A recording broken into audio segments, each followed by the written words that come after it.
Maligayang pagdating sa kailaliman ng gabi. Dito nananahan ang mga nilalang na tanging sa mga bulong lamang nabubuhay.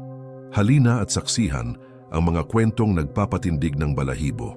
Narito ang Al-Aliyah, ang maputlang espiritu ng mga bagong pumanaw. Sa bawat ihip ng hangin, tila may ibinubulong siyang mensahe bago tuluyang maglaho na parang usok sa dilim. Sa kakahuyan, naglalakad si Tiyuan, isang aswang na may matatalim na kuko at kasunod ang isang itim na tutang nagniningning ang mga mata. Ngunit mag-ingat sa presensya ni Ruha, ang maringal na reyna ng kadiliman, na namumuno sa mga anino mula sa kanyang trono.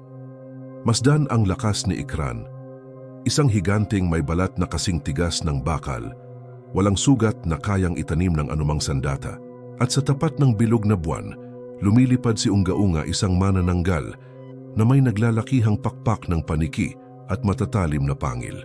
Sa gitna ng masukal na gubat, nag-aabang ang walang mukhang anino ni magpuputol, isang presensyang puno ng kilabot. Habang sa mga makitid na sulok, gumagapang si Tupong-Tupong, ang nilalang na kayang baluktutin ang sariling katawan sa hindi normal na paraan.